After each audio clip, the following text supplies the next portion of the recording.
What happened when a German prison of war woman kissed a black soldier? Her gesture left him speechless. I never thought it would end like this. One moment, I was manning my position near the coast of Normandy, and the next, chaos erupted all around us. The Americans came in waves, their ships dotting the horizon like angry metal beasts. We fought back, of course we did, but it was hopeless from the start. I remember the exact moment I surrendered. My hands trembled as I raised them above my head, my rifle falling to the ground with a dull thud. The American soldiers approached cautiously, their weapons trained on us.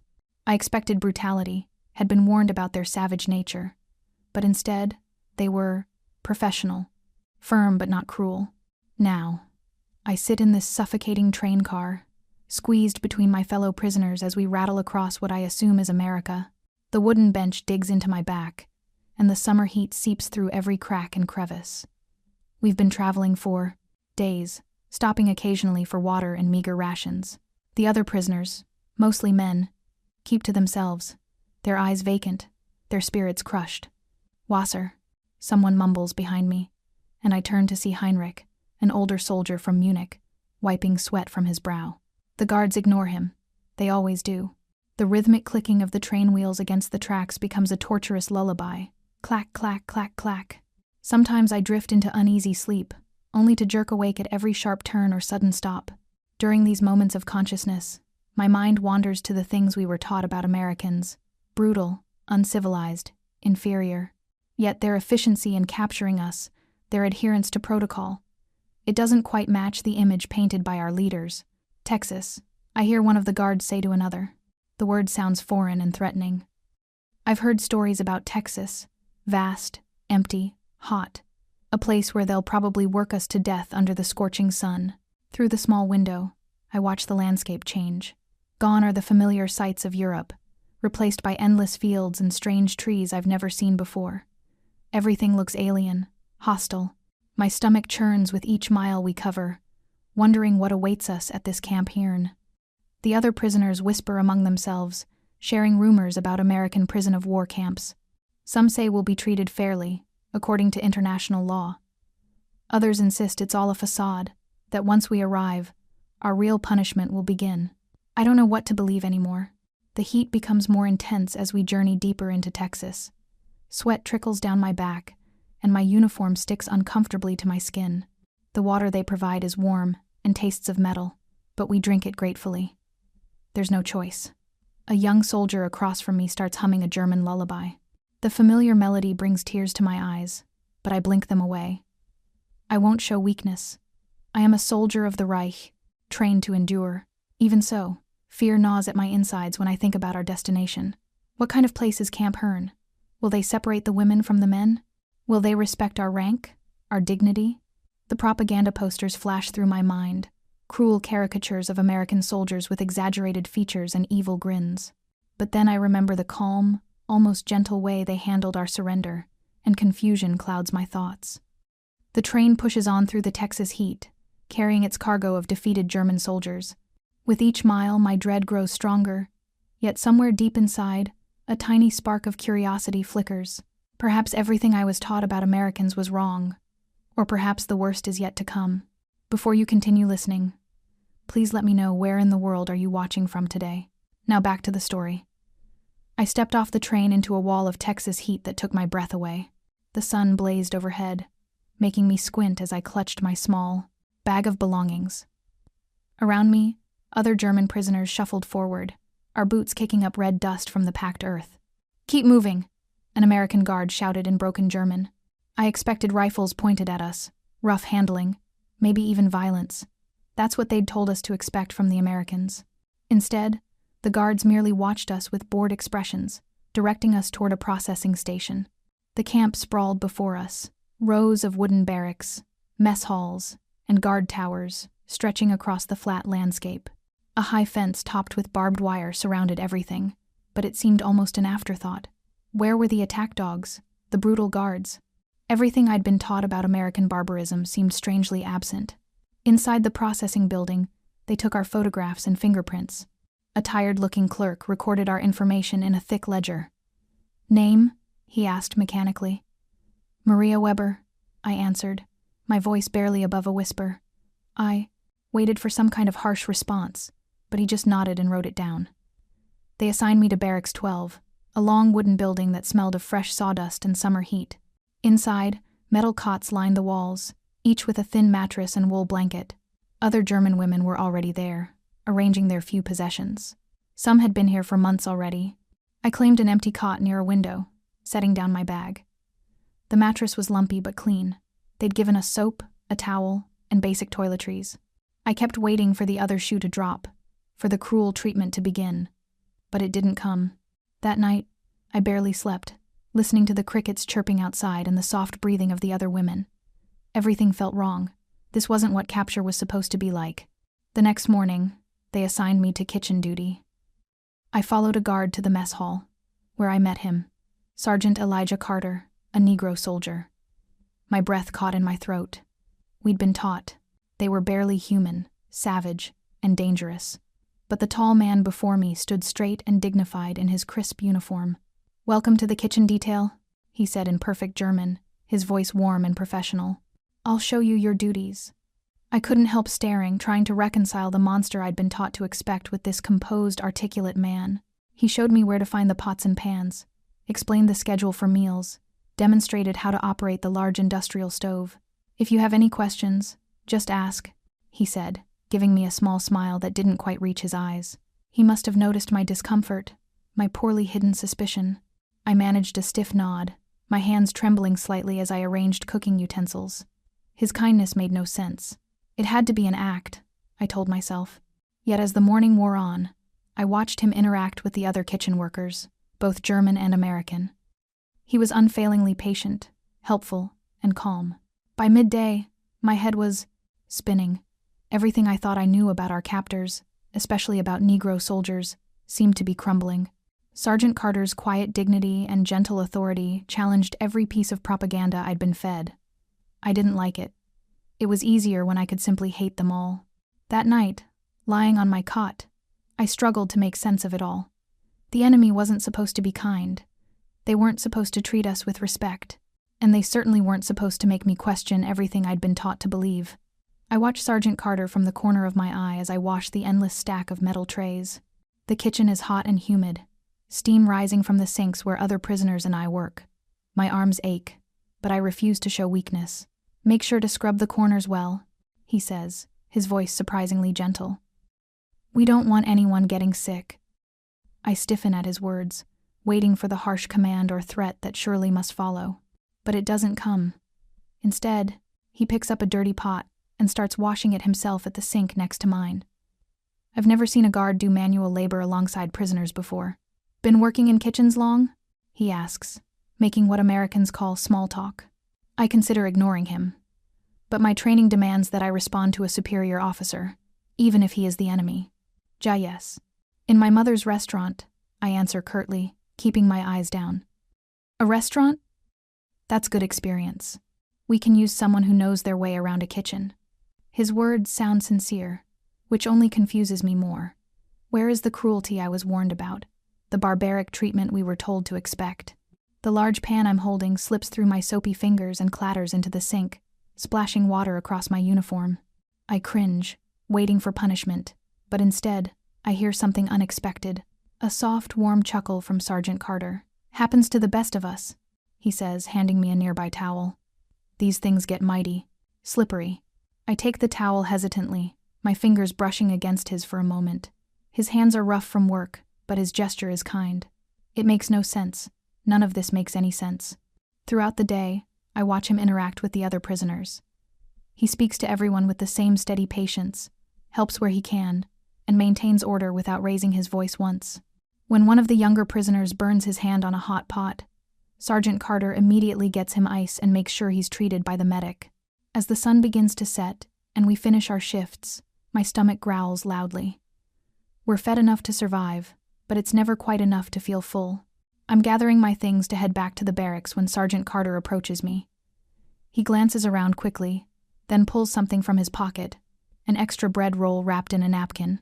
"Here," he says quietly, pressing it into my hands.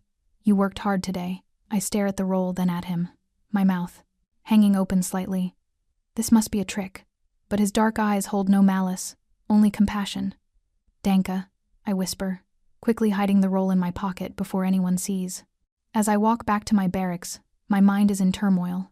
Everything I was taught about the Americans, especially the black soldiers, clashes violently with what I've witnessed today. We were told they were animals, savages who would abuse us at every opportunity. Yet Sergeant Carter showed more humanity in one day than many of my own officers did throughout the war. The bread roll feels heavy in my pocket, like it's weighing down everything I thought I knew about the enemy. How can I hate someone who shows such kindness? How can I maintain my belief in our superiority when faced with such dignity? I sit on my cot, holding the roll in my trembling hands, and for the first time since my capture, I allow myself to question everything I was taught to believe. I can't help but notice the differences between what I expected and what I see here at Camp Hearn. Every morning, as I make my way to the kitchen, I watch the American soldiers interact with us prisoners. It's nothing like the horror stories we were told back home. Yesterday, I saw Private Schmidt, one of our older prison of wars, struggling with a heavy box of supplies. Instead of yelling or punishing him for being slow, a black soldier, I think his name is Johnson, rushed over to help. They carried the box together, and Johnson even smiled and said something that made Schmidt laugh. Today, while peeling potatoes under Sergeant Carter's supervision, I notice how he speaks to everyone. His voice is always calm, respectful. "Miss Weber, could you pass the salt? Or, would you mind helping with these onions?" Never an order barked or a threat made. The kitchen is hot and busy, but there's an easiness to the work. Some of the American soldiers, especially the black ones, chat with us as if we weren't enemies at all. Sergeant Carter explains American recipes to Anna, another German prisoner who works here. He shows her how to make something called cornbread, and his patience surprises me. I remember what they told us about Americans, brutal, uncivilized, especially the black soldiers. But here I am, watching Sergeant Carter teach Hans how to properly slice vegetables, speaking to him like a person, not a prisoner. The sun is setting when I finish my shift. As I walk back to the barracks, voices drift from behind the supply shed. American voices, angry and sharp. "Can't believe they got those coloreds guarding the krauts," one says. "It ain't right. Yeah, acting all friendly with him too. Carter's the worst, treating him like guests instead of prisoners." My steps slow. I press myself against the shed's wall, my heart pounding. Should be us handling the prisoners.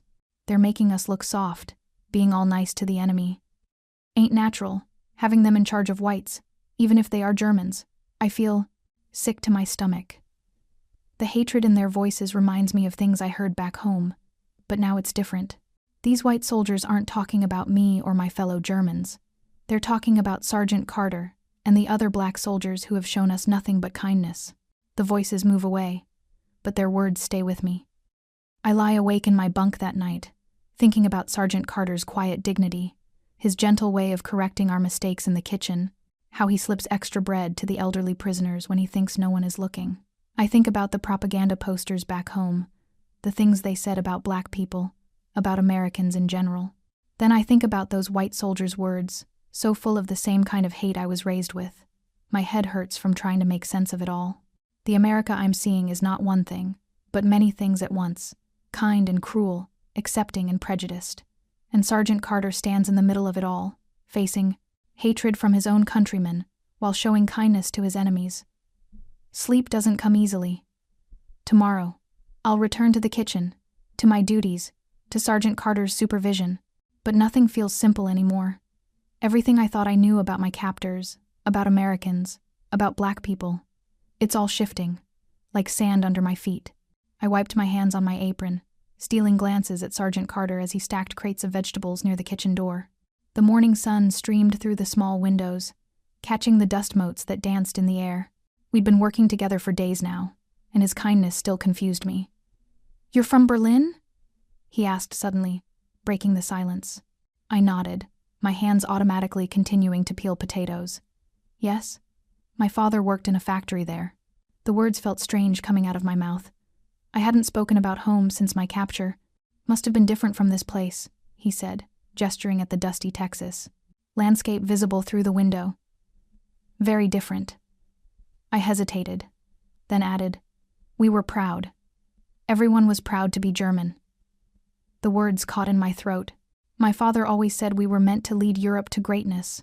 Sergeant Carter's face remained neutral, but his eyes held something, not judgment, exactly, but understanding. We all grow up believing what we're taught, he said quietly. And what were you taught, Sergeant? The question slipped out before I could stop it. He paused his work, wiping sweat from his brow. I grew up in Georgia, learned pretty quick that some folks thought they were better than others because of the color of their skin. His voice was steady, matter of fact. Couldn't go to the same schools as white children. Couldn't drink from the same water fountains. I frowned, my hand stilling over the potato I was peeling. But you fight for America? It's my country too, he said simply. Joined up because I believed I could serve just as well as any other man. Maybe better. A small smile crossed his face. Some things are worth fighting for, even when they're not perfect. His words made my chest tight. I'd been raised to believe that people like him were inferior, subhuman even. Yet here he was, showing more dignity and wisdom than many I'd known back home. My mother cried when I enlisted, I found myself saying. Not because she was afraid for me, but because she was so proud. She said I would help build the 1,000-year Reich. I swallowed hard. We really believed we were right. Sergeant Carter nodded slowly. Belief is a powerful thing, Miss Weber. Can make you do things you never thought you would. Can make you hate people you've never met. His words hit me like a physical blow. I thought of all the hatred I'd carried, all the things I'd been so certain about. Now standing in this kitchen with a man I'd been taught to despise, none of it seemed quite so clear anymore. That night, lying on my thin mattress in the barracks, I stared at the ceiling, unable to sleep. Sergeant Carter's words kept echoing in my head. Belief is a powerful thing. How many of my beliefs were really mine? How many were just what I'd been told to think? I rolled onto my side, pulling the scratchy blanket tighter around me. The sound of crickets filtered through the windows, so different from the night sounds of Berlin. Everything was different here, including me, perhaps. My chest ached with a strange mix of loyalty and doubt. I'd been so sure of everything before, of Germany's greatness, of our enemy's evil, of my place in the world. Now those certainties were crumbling, leaving me unsteady, unsure. What if everything I'd believed was wrong? I struggle with the heavy box of kitchen supplies, my arms trembling under its weight. The summer heat in Texas makes everything worse, causing sweat to trickle down my back. The distance to the storage shed isn't far, but right now it feels like miles. Here, let me help you with that. Elijah's voice startles me. I hadn't heard him approach. Before I can protest, he's already lifting the box from my arms. The ease with which he carries it makes me feel foolish for struggling. I can manage, I stammer, the words coming out more defensive than I intend. I know you can, he says with that gentle smile of his. But there's no shame in accepting help when it's offered. I walk beside him, unsure what to do with my now empty hands. The silence between us feels different than before, less tense but somehow more confusing. I steal glances at him as we walk, noticing how the sunlight catches the sweat on his brow, how his uniform is always impeccably neat despite the heat and dust. Thank you, I finally managed to say, the words feeling foreign on my tongue. In all my training, in all the stories I'd been told about the enemy, no one had prepared me for this, for kindness that asked nothing in return. You're welcome, Miss Weber. Our voice carries no hint of mockery or superiority, just simple human warmth. At the storage shed, he sets down the box carefully, making sure nothing inside is disturbed. I watch as he takes a moment to wipe his forehead with his sleeve. A memory flashes through my mind. Propaganda posters showing American soldiers as monsters, as less than human. But here stands a man who just carried a heavy box for me simply because he saw me struggling. Is everything all right? He asks, noticing my stare. I nod quickly, embarrassed at being caught. Yes, I was just thinking. About what? The question is gentle, but it makes my chest tighten. How can I tell him I'm thinking about how wrong I was?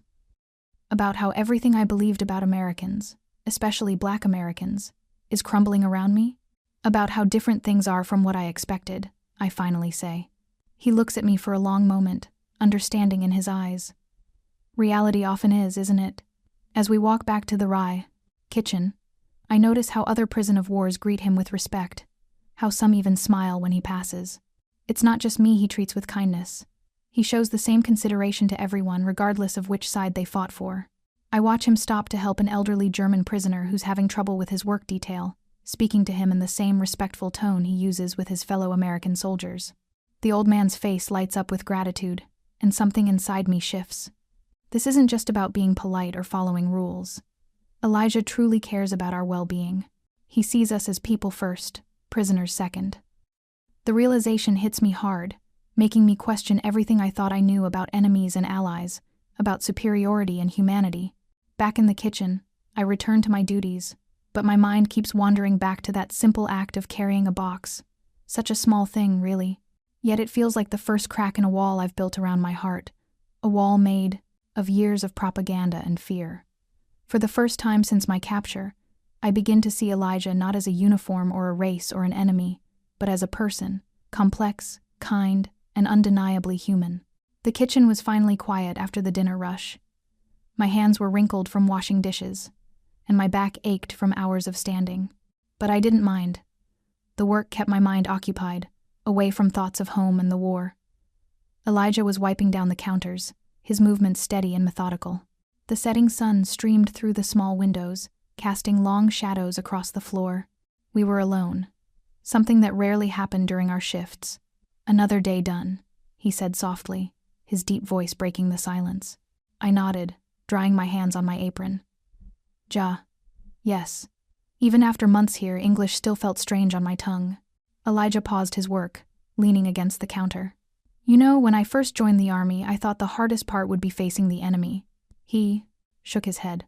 "Turns out the hardest part was facing my own people sometimes." His words hit me hard. I knew what he meant. I'd seen how some of the white soldiers treated him, heard their cruel words. "I understand now," I said quietly. "About facing your own people." He looked at me, his dark eyes gentle. "How so?" My throat tightened. "Everything I was taught. About people like you. About Americans. About who was good and who was evil. It was all lies." My voice cracked. "But admitting that means admitting that my whole life, everything I believed, was wrong?" He finished softly. I nodded, feeling tears prick at my eyes. "How do you do it, Sergeant Carter? How do you show kindness to people who hate you?" He was quiet for a moment. "Because hate is heavy, Maria. It weighs you down until you can't breathe.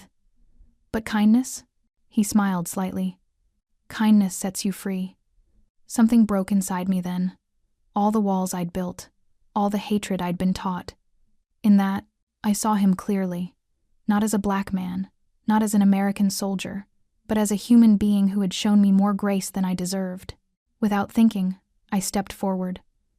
"Thank you," I whispered, and before I could stop myself, I pressed a quick kiss to his cheek. The moment my lips touched his skin, I realized what I'd done. I jerked back, my heart pounding. What had I been thinking? This wasn't just inappropriate, it was dangerous. Elijah stood completely still, his eyes wide with surprise. The silence between us grew thick and heavy. I waited for him to yell, to report me, to do something. But he just stood there, speechless. Finally, he moved. It was just a small nod, but in that gesture, I saw understanding. He knew what that kiss meant. Not romance or attraction, but gratitude. Gratitude for showing me that humanity could exist even in war, that kindness could survive even the darkest times. I stepped back, my cheeks burning. Without another word, I turned and hurried from the kitchen, leaving him standing there in the fading sunlight. Back in my barracks, I lay on my thin mattress, my heart still racing. What had I done? I pressed my hands to my face, remembering the rough texture of his cheek against my lips, the look of surprise in his eyes. That simple gesture had changed everything. Or maybe it had just shown what had already changed inside me. I can feel the change in the air at Camp Hearn. The whispers start small, like raindrops before a storm. In the mess hall, during our daily routines, and especially in the barracks at night, rumors spread like wildfire. Some say Hitler has a secret weapon that will turn the tide of the war. Others claim the German army is regrouping, stronger than ever. The Führer won't abandon us. Hans, one of the older prisoners, mutters during breakfast. "They'll come for us soon." His words send shivers down my spine, but not for the reasons they once would have. The thought of rescue should fill me with joy, but instead, it fills me with an unfamiliar dread. Working in the kitchen, I notice how the other prisoners have begun gathering in small groups, their voices hushed, their eyes darting around suspiciously. Some talk about organizing, about being ready when the time comes. I keep my distance from these conversations, focusing instead on my tasks. After what happened with Elijah, after that kiss, I feel like I'm seeing everything through different eyes. We should do something. I overhear one evening. Show these Americans we're not beaten. The words make my stomach turn. I want to tell them about the kindness I've witnessed, about Elijah's quiet strength, but I know they wouldn't understand. They'd call me a traitor. The tension builds day by day. Even the American guards seem more on edge, their patrols more frequent, their faces harder. I see less of Elijah now, and when I do, he seems preoccupied, worried about something he won't discuss. Then it happens. I'm carrying dirty dishes back to the kitchen when I hear shouting near the guard station.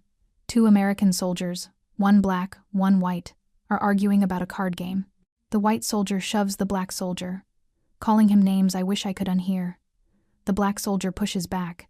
The first punch comes so fast I barely see it. Suddenly they're on the ground, rolling in the dust, fists flying. Other soldiers rush in, some trying to break up the fight, others joining in. The scene becomes chaos, with uniforms blending together in a violent dance. I stand frozen, the dishes forgotten in my arms. Through the melee, I catch glimpses of faces twisted with anger, hear words filled with hatred. This isn't about a card game anymore. This is about something deeper, something that's been simmering beneath the surface all along. "Get back to your barracks," someone shouts, and I realize more guards are running toward the fight. I hurry away, but not before I see Elijah among them, trying to restore order. His face is set in grim determination as he pulls 2 fighting men apart. That night, lying in my bunk, I can't sleep. The sound of fists hitting flesh, the angry shouts, the hatred in their eyes, it all swirls in my mind. I think about what I've been taught about racial superiority, about the things I used to believe. The fight I witnessed today showed me the ugly truth about hatred, no matter which side it comes from. Over the next few days, the camp feels like a powder keg. Everyone walks on eggshells, speaking in whispers. The American guards are more strict, the prisoners more sullen. Elijah still oversees the kitchen, but our conversations have become brief, professional. The warmth we shared seems to have been swept away by the current of tension flowing through the camp. The news hits me like a physical blow. Elijah has been detained by Colonel Harrison. My hands shake as I slice potatoes in the kitchen, my mind racing with worry. The familiar rhythm of chopping vegetables offers no comfort today. Not when I know he's being held somewhere in the camp because of what happened after that awful fight. "Back to work," barks the temporary supervisor, a stern-faced soldier who lacks Elijah's gentle manner. I nod quickly, trying to focus on the task before me, but my thoughts keep drifting to Elijah's empty spot by the door where he usually stands. The fight replays in my mind, the sudden shouts, the flash of fists, the ugly words that filled the air. But what haunts me most is the memory of that kiss I gave Elijah days before. Did someone report it? Did that small gesture somehow contribute to the tension that exploded into violence? My potato knife slips, nearly catching my finger. "Careful there," mutters Anna, another German prisoner working beside me. She gives me a knowing look. Everyone's on edge since they took him. I can't even respond. The guilt sits heavy in my stomach, making me feel sick. I've heard whispers that some of the white soldiers complained about Elijah being too friendly with the prisoners, with me specifically. If I hadn't been so impulsive, if I'd just kept my distance. Days pass in a fog of worry. Every morning, I scan the compound hoping to catch a glimpse of Elijah, but he's nowhere to be seen. Colonel Harrison's office becomes the focus of my attention whenever I pass by, wondering if Elijah is in there being questioned. The colonel's stern face reveals nothing when he makes his daily rounds. Some of the other German prisoners avoid me now. I catch their whispers. "That's the one who got too close to the Negro guard." Their disapproval is clear, but it doesn't hurt as much as the uncertainty of Elijah's fate. At night, lying on my thin mattress, I stare at the wooden beams above me. "Please let him be okay," I whisper in German, a prayer to whoever might be listening. The words feel inadequate, but they're all I have. Working in the kitchen becomes a special kind of torture. Everything reminds me of Elijah. The spot where he would lean against the wall during his shifts. The corner where we had our quiet conversations. Even the extra food ration he once slipped me. The new supervisor is efficient but cold, watching us with suspicious eyes. "Weber," he calls out one afternoon. You're assigned to storage duty tomorrow. His tone suggests this isn't a promotion but a punishment, moving me further from my usual station, further from where Elijah and I work together. As I sort through canned goods in the dimly lit storage room, I can't help but wonder if this is how it will be from now on. Will Elijah be reassigned? Will I never see him again? The questions torment me, made worse by the complete silence from the authorities about his situation. Each passing day weighs heavier than the last. I find myself jumping at every sound of boots approaching, hoping it might be him returning to his post. But it never is. The uncertainty gnaws at me, along with the growing fear that my gesture of gratitude, that simple kiss on the cheek, might have destroyed the career of the kindest man I've met in this war. My only consolation is that this is still America, not Germany. They wouldn't. I force myself to stop that train of thought. But the worry persists, turning every hour into an eternity of waiting and wondering. The morning sun beats down on us as we gather in the camp's central yard. My heart pounds against my ribs as Colonel Harrison's tall figure appears on the wooden platform. His stern face surveys the crowd. German prisoners on one side, American soldiers on the other. I search for Elijah among the guards but can't find him. Order. Colonel Harrison's voice booms across the yard. Order is what keeps us human during times of war. I wrap my arms around myself, trying to stop my hands from shaking. The past few days without seeing Elijah have been harder than I expected. Every time the kitchen door opens, I look up, hoping to see his gentle smile. Recent events have shown us that we're walking a dangerous line, the colonel continues. His eyes sweep across both groups. The Geneva Convention demands that we treat our prisoners with dignity. But dignity isn't just about following rules. It's about recognizing our common humanity. A murmur ripples through the crowd. I notice some of the white soldiers shifting uncomfortably, while others stand straighter. Sergeant Carter will be released from detention today. The colonel's words make my heart skip. While certain interactions have raised concerns, his record of service remains exemplary. I release a breath I didn't know I was holding. Behind me I hear whispers in German, some disapproving, others curious. I keep my eyes fixed straight ahead, afraid my face might betray too much. However, Colonel Harrison's voice hardens. Let me be clear.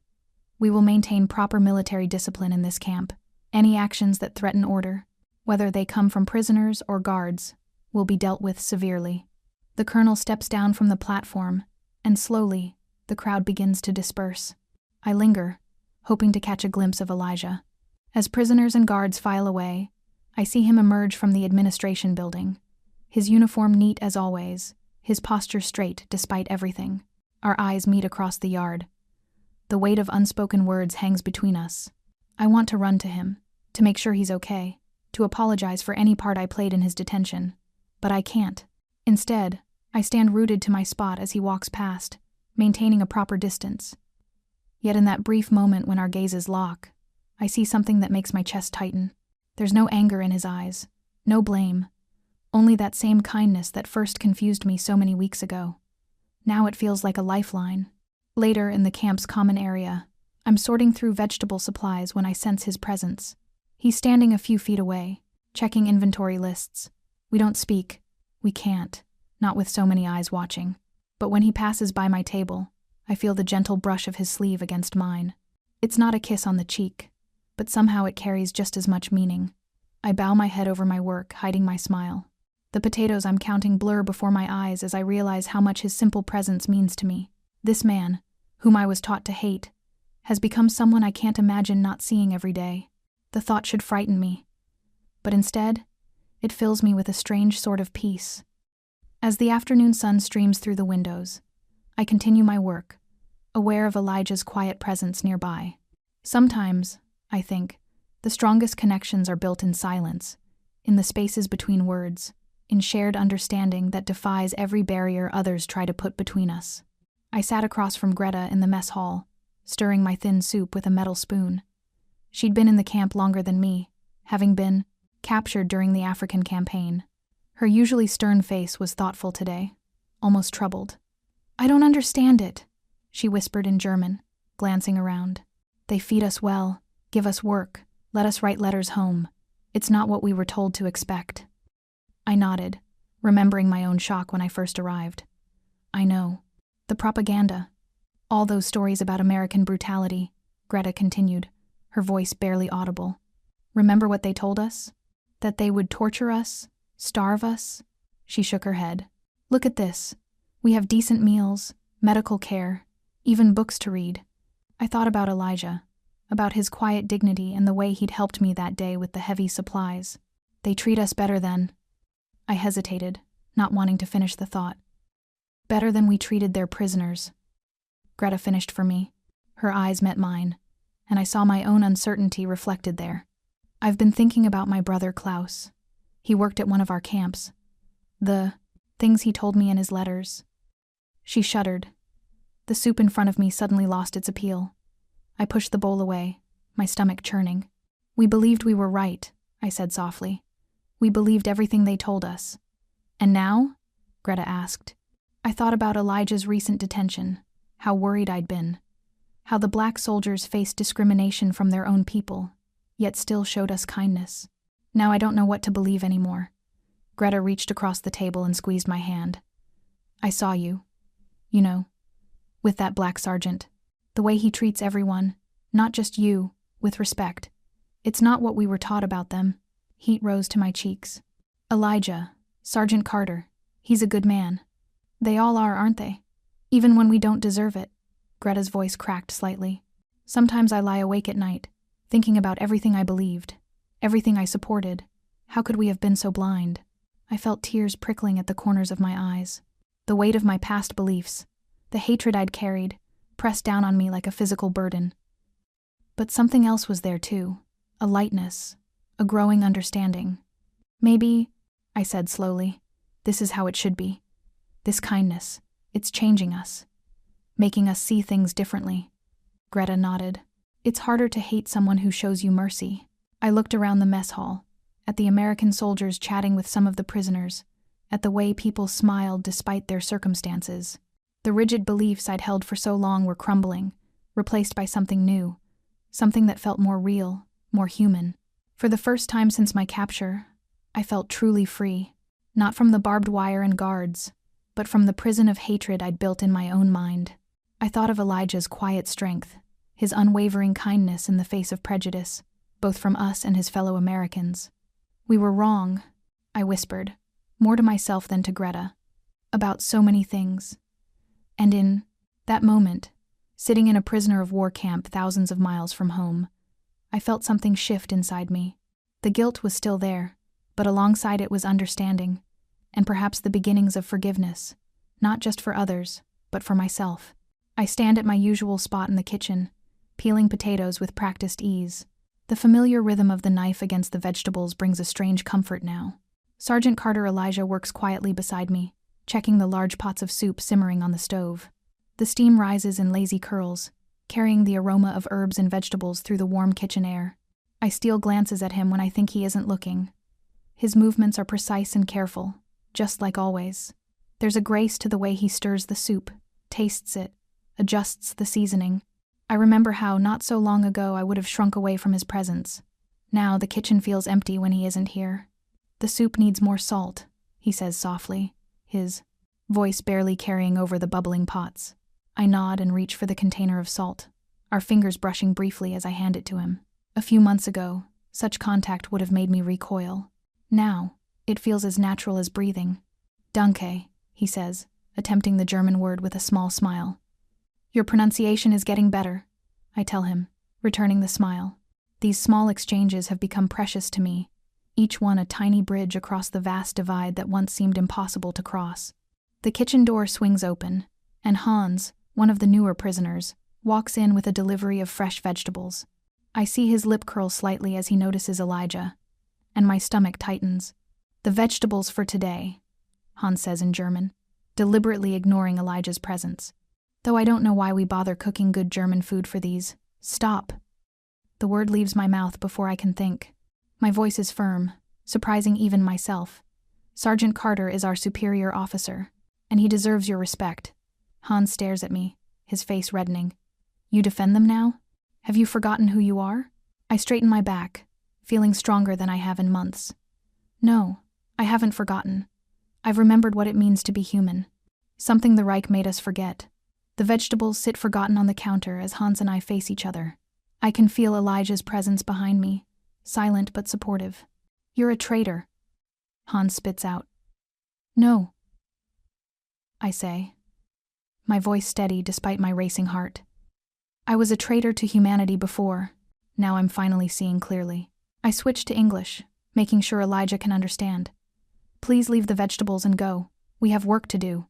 Hans slams the crate down and storms out. My hands are shaking, but I feel lighter somehow, as if I've shed a heavy weight I didn't know I was carrying. Elijah moves beside me, picking up a potato and beginning to peel it. "You didn't have to do that," he says quietly. "Yes, I did." I resume.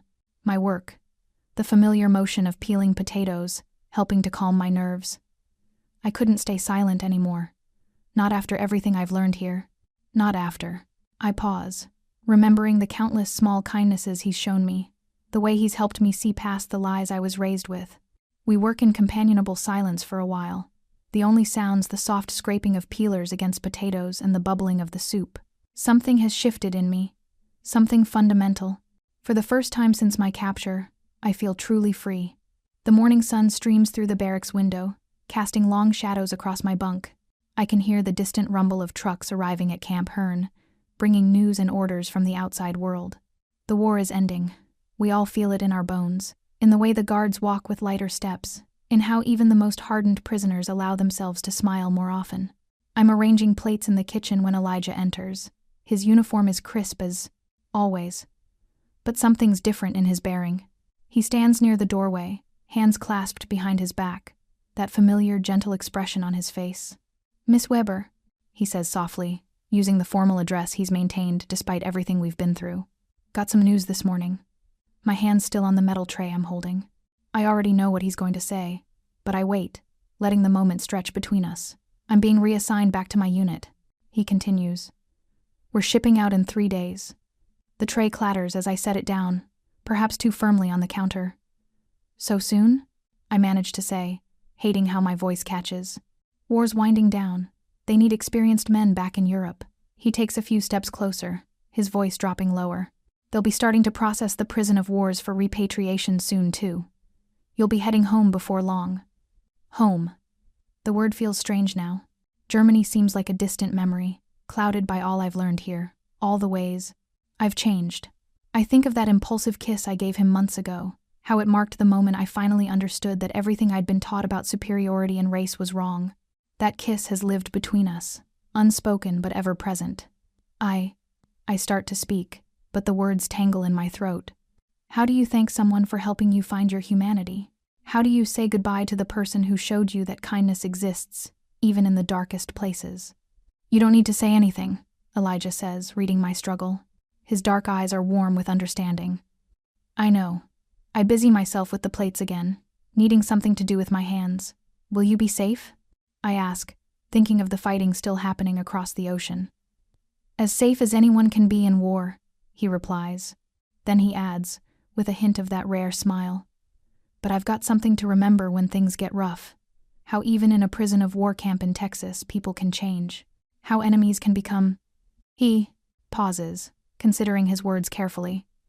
"How they can learn to see each other as human beings." The kitchen feels too small suddenly, too intimate. I want to tell him how sorry I am for who I was when I arrived, how grateful I am for who he helped me become. But the words seem inadequate for such profound truths. "The world is still not kind to men like me," he continues quietly. "But knowing that people can change their hearts, that's something worth holding on to." I nod, unable to speak past the lump in my throat. The morning light catches the dust motes dancing between us, and I think about how much can change in less than a year. How a prisoner can find freedom in captivity, how hatred can transform into understanding, how a simple kiss can mark the death of one way of thinking and the birth of another. "I should get back to my duties," Elijah says, straightening his uniform. "Take care of yourself, Miss Weber." I watch him turn to leave, my heart heavy with all the things left unsaid. I stood in the camp's dusty yard, watching as groups of German soldiers packed their meager belongings. The war was over. The news had come through official channels yesterday, and already the camp buzzed with a strange energy, part joy, part uncertainty. My hands trembled as I folded my single extra uniform. "Weber," a familiar voice called from behind me. I turned to see Elijah approaching, his usual calm demeanor somehow different today. More final. Sergeant Carter. I kept my voice steady, though my heart wasn't. The first transport leaves tomorrow morning, he said, his dark eyes meeting mine. Your group will be heading back to Germany in about 3 weeks. I nodded, unable to find the right words. How do you thank someone who changed everything you believed? The morning sun cast long shadows across the yard, and I watched other prisoners embracing their American guards. Men who had become friends despite everything we'd been taught about enemies. I leave. Today, Elijah continued softly. Orders came through. They're sending me back to my unit before discharge. My throat tightened. Today? He nodded, shifting his weight from one foot to the other. I wanted to make sure I said goodbye properly. He paused, looking around at the camp that had been our shared world for so many months. You know, when I first got assigned here, I never thought that a German soldier would kiss you? I finished, managing a small smile despite the ache in my chest. He chuckled, that warm sound I'd grown so familiar with. That, and everything else. You proved me wrong about a lot of things, Maria. You proved me wrong about everything, I admitted. The morning bustle of the camp continued around us, soldiers calling out orders, trucks rumbling in the distance, the clang of the mess hall preparing breakfast. But in that moment, it felt like we were in our own quiet bubble of understanding. A truck engine roared to life near the main gate. Elijah glanced over his shoulder, then back at me. That's my ride. I watched as other soldiers began loading their duffel bags into the truck. Some were laughing, eager to return home. Others looked solemn, perhaps feeling the same weight of endings that I felt. Thank you, I said, the words falling far short of what I wanted to express, for showing me kindness when I least deserved it. You always deserved kindness, Maria. You just had to learn to see it. He adjusted his cap, a gesture I'd seen 100 times before. Take care of yourself. He turned toward the truck, each step taking him further from the kitchen where we'd first met, from the spot where I'd impulsively kissed his cheek, from all the moments that had slowly transformed my world. I watched him climb into the truck, his movements deliberate and controlled as always. As he settled onto the bench, he looked back toward me one last time. Our eyes met across the yard, and in that moment, I saw everything we couldn't say. The gratitude, the understanding, the bittersweet knowledge that some connections, however profound, are meant to be temporary. The truck's engine growled louder, and I felt my chest tighten as it began to move. Elijah's gaze held mine until the truck turned toward the main gate, taking with it the man who had taught me that humanity exists even in the darkest places. I stood there long after the dust had settled, the morning sun warming my face, knowing I would never see him again, but feeling strangely at peace. The war was over, and I was not the same person who had been captured in Normandy. I step off the train in Berlin, and the city I once knew lies in ruins around me. The streets are filled with rubble, and the faces of my people are drawn with exhaustion and defeat. My heart aches at the sight, but something deeper within me has changed. The Maria who left this place is not the same one who has returned. My parents are waiting at the station, tears streaming down their faces as they embrace me. Mama's arms feel familiar yet strange, like a dress I've outgrown. Papa keeps touching my face, as if making sure I'm real. Their eyes search mine for traces of the daughter they remember, but I know they see something different there now. You look well, Mama says, surprised. The Americans, they fed you? I nod, remembering the extra rations Elijah would slip me, his quiet smile, his gentle ways. They treated us with kindness, I reply, my voice steady. More kindness than we might have shown them. Papa's face darkens. Propaganda, he mutters, but I shake my head. No, Papa. I saw it with my own eyes. Everything we were taught. I pause, choosing my words carefully. It was all lies. The first few weeks at home are difficult. I help Mama clear debris from our street, working alongside neighbors who whisper about the American sympathizer. When Frau Schmidt starts ranting about racial purity at the market, my voice rises above hers. I met men, of all races in America, I say firmly. They showed more humanity than many who claimed to be superior. Her mouth drops open, and others stare, but I don't lower my gaze. The old Maria would have stayed silent, would have nodded along. But I remember Elijah's quiet dignity in the face of prejudice, and I stand taller. At night, I sit at our kitchen table, writing by candlelight to James, one of the American soldiers who had been kind to me at Camp Hearn. He'd given me his address before I left, understanding that I needed some connection to the place that had transformed me. "Dear James," I write, the English words feeling clumsy but necessary. "I hope this letter finds you well. Berlin is different now, broken in body but perhaps ready to heal in spirit. Sometimes I think about the camp and how strange it is that I found my humanity in a place where I was supposed to be the enemy. The other day, I saw children playing in the ruins, German and refugee children together, sharing a piece of bread. It reminded me of how Sergeant Carter would share his rations with us, even though some people looked down on him for the color of his skin. I never told him how much that changed me, how it made me question everything I believed. The hardest part is seeing the same hatred I once carried still living in others' hearts. But now I speak up. When they talk about superiority, I tell them about the kindness I received from those they consider beneath them. Some listen, most don't. But I remember what you told me, that change happens one heart at a time. I don't know if I'll ever fully atone for the beliefs I once held, but I promise to keep trying. The war may be over, but the fight against prejudice continues. Every time I share my story, every time I stand up against the old ways of thinking, I remember the lessons I learned in Texas, under that hot sun, where an enemy became a teacher, and a prison camp became a place of liberation. I sit at my kitchen table, watching my children play in our small garden through the window. The spring flowers are blooming, bringing splashes of color to post-war Germany. It's been 7 years since I returned home, but my memories of Camp Hearn remain as vivid as ever. My daughter, Ava, chases her younger brother through the grass, their laughter carrying through the open window. I smile, remembering how different my own childhood was, filled with stern lectures about German superiority and hatred for those who were different.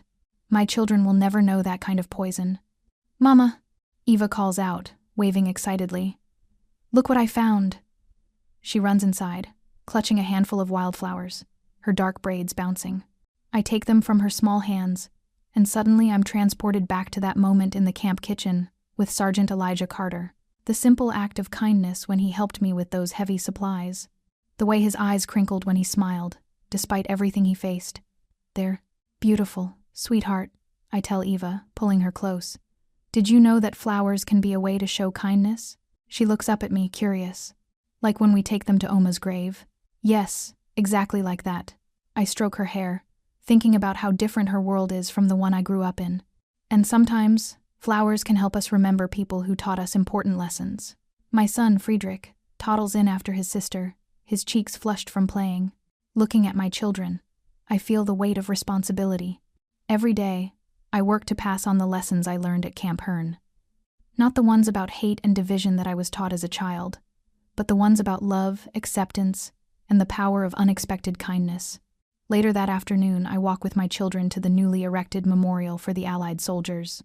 It's a simple stone structure in our town square, but it represents something profound to me. My neighbors still view it with mixed emotions, some with resentment, others with shame.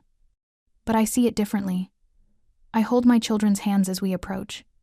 In my free hand, I carry a small bouquet of wildflowers, the ones Eva picked earlier. Friedrich tugs at my skirt, asking why we're here. "We're here to remember someone special," I explain, kneeling beside him. "Someone who taught Mama that kindness is stronger than hate." I place the flowers at the base of the memorial, thinking of Elijah. I wonder where he is now, if he ever thinks about that German prisoner who kissed his cheek. Does he know how profoundly he changed my life? How his simple acts of decency helped me shed years of ingrained prejudice? Eva helps me arrange the flowers carefully. "Was he a soldier, Mama? The person you're remembering?" "Yes, Liebchen. He was a soldier who showed me that true strength isn't about power or force. It's about having the courage to be kind, even to those who are supposed to be your enemies." I stand there with my children, feeling the warm spring breeze on my face. The memorial's stone surface catches the afternoon light, and I remember Elijah's last day at the camp, that final knowing look we shared. In that moment, I had understood something fundamental about humanity, something I now try to teach my children every day. The lessons of Camp Hearn live on through them. Each time they show kindness to someone different from themselves, each time they question unfairness or stand up for others, I see Elijah's legacy continuing, not through grand gestures or heroic acts, but through simple, daily choices to be kind, to be understanding, to be human. I hope you like this story. Please share what's your favorite part of the story and where in the world you are watching from. Have a wonderful day.